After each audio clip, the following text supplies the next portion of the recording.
that's why they're in the world, you know, these bullies thinking they can get away with fucking around with someone. You know, now that little one is in his mind, like, you know, getting frustrated and irritated. And you don't know that he's saying it, but in his mind, he's like, man, I'm gonna kill this dude. I'm gonna fucking beat his ass. And that's what always happens. You know? The Most High is will rebuke you. And the scriptures say, rebuke them sharply. Go ahead. It says, for whom the Lord loveth, you chasteneth, and scourgeth every son whom he receiveth. Who he receiveth.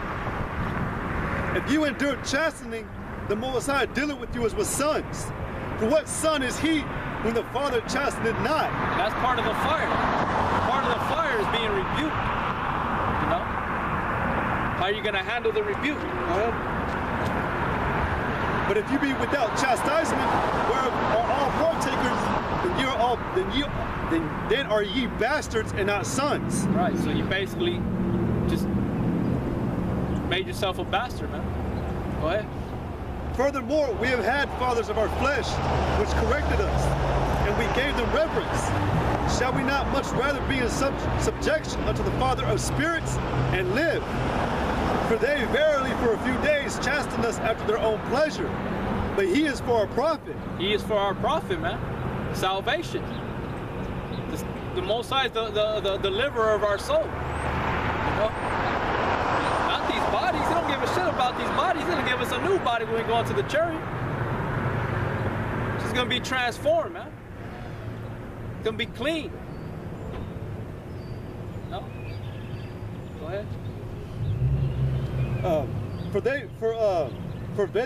It says, but he is for our profit, that we might be partakers of his holiness. Now no chastening for the present seemeth to be joyous, but grievous. Nevertheless, afterward it yieldeth the peaceable fruit of righteousness unto them which are exercised thereby. Right, so that's the most profitable thing that you should be doing, man, is exercising your spirit, not your flesh, not your body. You know, that shit's unprofitable. All it's gonna do is sway you away.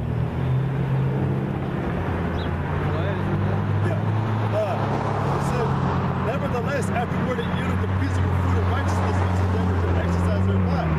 Wherefore lift up the hands which hang down and the feeble knees. Right, and that's our job, is to straighten those that are weak right now. You know, and it ain't gonna come by soft words. You know, it's like you got a son or a daughter that keeps fucking up in one little area. You gotta rebuke, get that mind moved, shake up that mind for it to stamp that motherfucker on the head. You know what I'm saying? The brain, the mind. You gotta make an imprint. You gotta make an impression. Soft words don't do that. We're not in a time where we got plenty of time to, hey brother, you just gotta get right. Take it slow, but you know, eventually you'll get there. No, we gotta fucking hurry up. We gotta hurry up and do what we gotta do. That's why the Most High is making certain things happen within the elect, or the brothers on the highways and the byways, from the greatest to the least, falling out, man. He's showing you that he's not playing. There's no respect of persons. Wherefore lift up the hands which hang down and the feeble knees, and make straight paths for your feet, lest that which is lame be turned out of the way, but let it rather be healed. You know, 2 Corinthians 13 and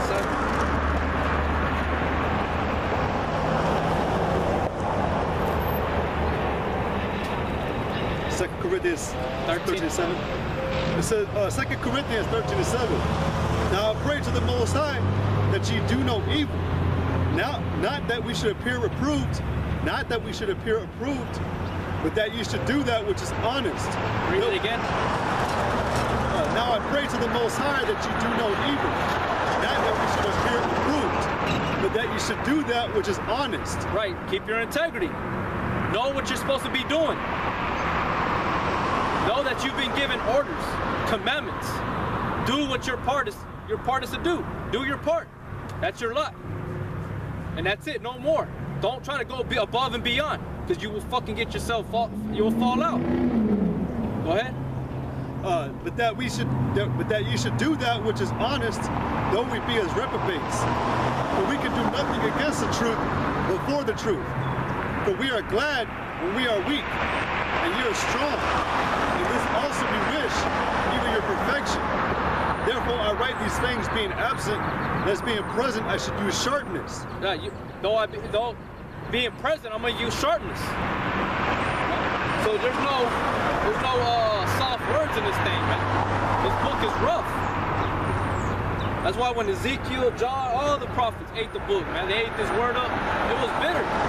It was sweet but bitter. No? Because it was what did Ezekiel say on the back and front of the robe was woes, lamentations, and mourning. Said, this being present, I should use sharpness according to the power which the Lord had given me. According to the power which the Lord had given me. So the Most High could put fill the brother with the spirit of rebuke to its full potential and fucking scare a whole city away, man.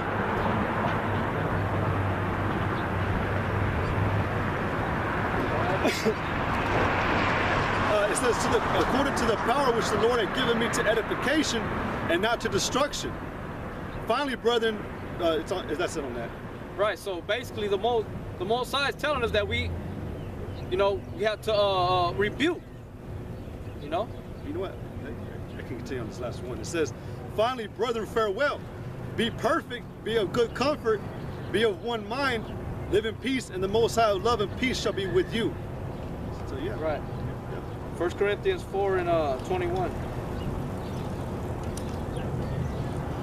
This is 1 Corinthians chapter 4, verse 21. What will ye? Shall I come to you? Shall I come unto you with a rod, or in love, and in the spirit of meekness? Right. So, how do you want it? You know, what will ye? How do you want it? How do you want it to be? The Lord basically is telling you, man. How do you want it to be?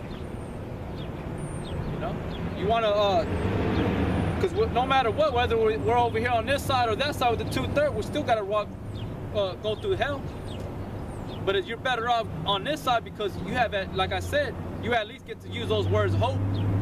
I hope I'm gonna make it into the kingdom. These people don't because they're not rehearsing nothing. All they rehearse is wickedness. You know, that's been the majority of the world. That's all it does. America, that's all it condones is wickedness and homosexuality, gang banging, everything, man. Adultery. That's the controversy that the Most High has with the inhabitants of the land. Read it again. It says, what will ye? Shall I come unto you with a rod, or in love, and in the spirit of meekness? Right, so however you want it, it's up to y'all, man. But it's already been written. The world is condemned. It's gonna be condemned. It's gonna be lit on fire.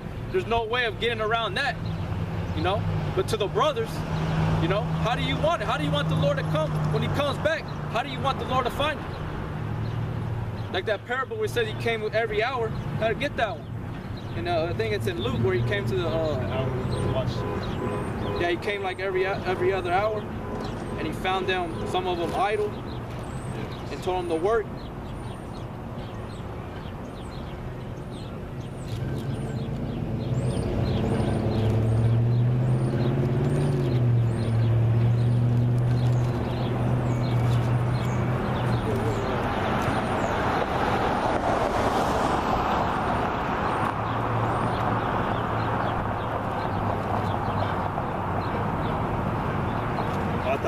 I thought it was the one Mark was said that the Son of Man is taking a far journey, give authority to His servants, to every man his work, and commanded authority. That's what I thought it was. Said that they were being idle? Yeah, like he came back every other hour.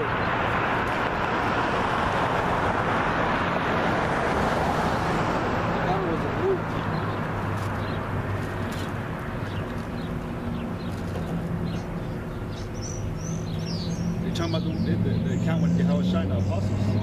Nah, it's a parable. Not sure.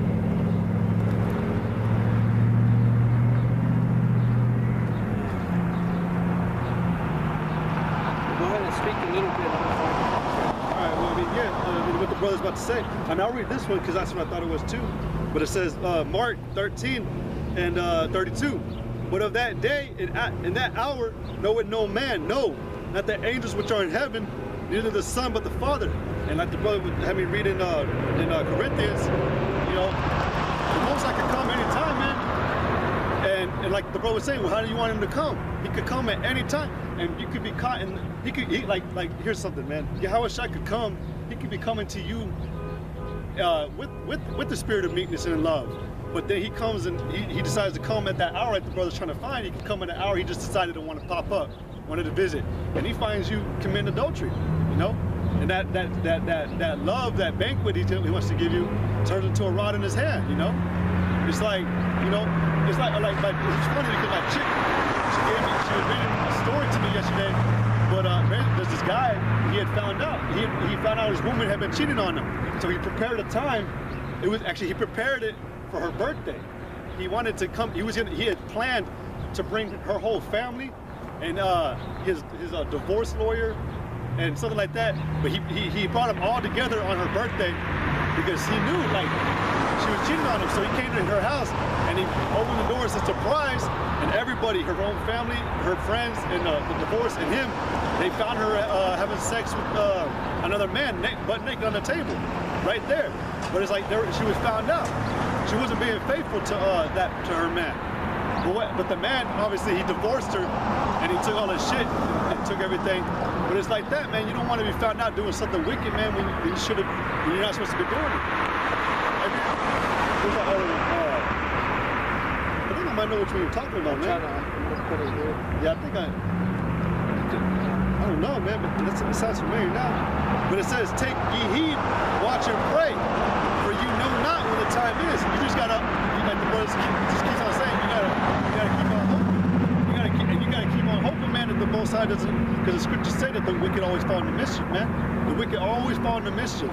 And you can't have that, you can't, like there were some people that were, they ran a little bit of the truth, but they fell out obviously because they were having the mentality that you could be wicked up to a certain point, but then you're like, all right, I'm gonna finally come back in at this certain time. It's not like that. You can't do that with the Most High. You can't be wicked and then expect that you're gonna be all out righteous after you've been committing shit like that. That's not right, man. For the Son of Man is as a man taking a far journey who left his house and gave authority to his servants and to every man his work, and commanded the porter to watch. And that's what the Yahweh Shai has done for us. He's telling us that we gotta be on point. We gotta be, like the scripture says in Ephesians, circumspect. And it says, it says, and gave authority to his servants and to every man his work, and commanded the porter to watch. So we're watching. We're commanded to be doing certain things. We're commanded, like the brother said, to work, to do your duty, to do your life. That's inside the truth. It says, watch ye therefore, for you know not when the master of the house cometh, at even or at midnight, or at the cock crowing, or in the morning. So it's like with the brother, those are all different types of hours. It could be in the morning. Yeah, go ahead, man. It says, least coming suddenly he finds you sleeping. Yeah, find you sleeping, man. You're not prepared. You're not ready. You know, you don't have your attire on. It's like during the Passover. The time of Moses, everybody they were prepared to go to be delivered out of Egypt. You know, after that last plague. Go ahead. Least coming suddenly, he finds you sleeping. And what I say unto you, I say unto all, watch. Yeah, he says unto all, watch. You got to be preoccupied, meditate upon the scriptures. Not you know, and stuck in the world or stuck up somebody's ass, you know. But that one I was trying to find was in Matthew 20:1. Okay.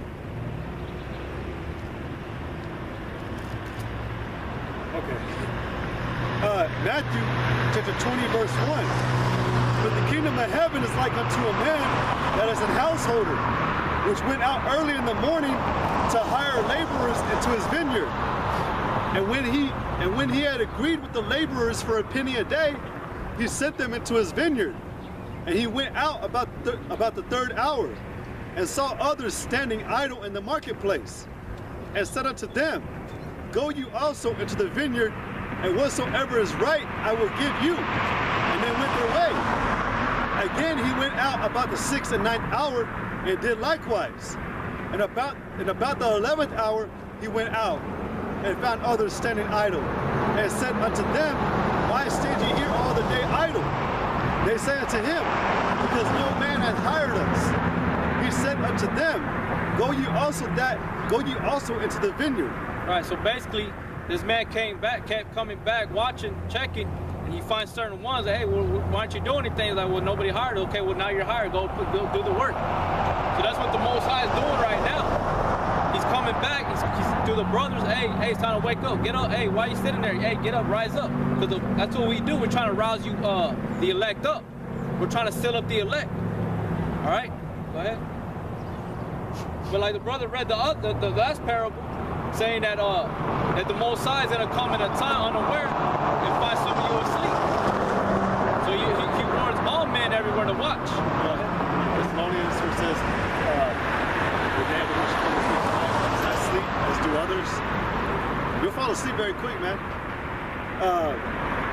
It says, they said. But that's also part of why the Most High puts us through certain tribulations and trials. It's to wake us up, to shake us up, and to give us a reality check. Okay? It says, Go you also into the vineyard, and whatsoever is right, that shall you receive. So when even was come, the Lord of the vineyard said unto his steward, Call the laborers and give them their hire, beginning from the last unto the first. And when they came that were hired about the 11th hour, they received every man a penny. But when the first came, they supposed that they should have received more. And they likewise received every man a penny. Yeah, everybody received an equal amount of reward. Everybody received an equal amount. Right? And when they had received it, they murmured against the good man of the house, saying, These last have wrought but 1 hour, and thou hast made them equal unto us, which have borne the burden and heat of the day. But he answered one of them and said, Friend, I do thee no wrong. Didst not thou agree with me for a penny? Take that thine is, and go thy way. I will give unto this last even as unto thee. Is it not lawful for me to do that? Or is it not lawful for me to do what I will with mine own? Right. Most High can do whatever he wants. He can come whenever he wants. What? Like Gamaliel told the Pharisees, the scribe, hey, watch what you do to these men. You know, at least you find yourself fighting against the Most High. You gotta tell the Most High that hey, we don't want these men out here speaking his name. You can't tell the Most High what he can and can't do. You don't got that kind of power. Is it not lawful for me to do what I will with mine own? Is thine eye evil because I am good? Right, your eye is evil. You know, that's why you got to be careful on who you speak about. You know, at least you find yourself, what does it say, entertaining angels unawares. You don't know who the elect is, man. All you do is speak about a certain cause or certain subject that may be bothering you, and you speak about it like that, you know, and edify. You know, speaking about somebody and making videos about somebody over and over and over. That's like what women do, man. There's no edification in it. Yeah, it's rebuke, and you learn by rebukes. But there's got to be a time where you just got to stop all that, man. Go ahead. It says, so the last shall be first, and the first last. Right, and the last is going to be first, man. The elect. You know, the ones that you thought that weren't going to make it, they made it. You know? All the time you thought you were the one. All the time that you thought you had the better breakdowns and the ultimate wisdom, the Most High was never dealing with you. You know? He was looking at the dude behind you. It says, so the last shall be first, and the first last. For many be called, but few chosen. Right. Many be called, but a few chosen. That's why you got to be on your watch. You got to be on your toes. You got to be girded up. You got to have your armor on, your helmet, your sword, your shield, your boots. You know, you got to be ready.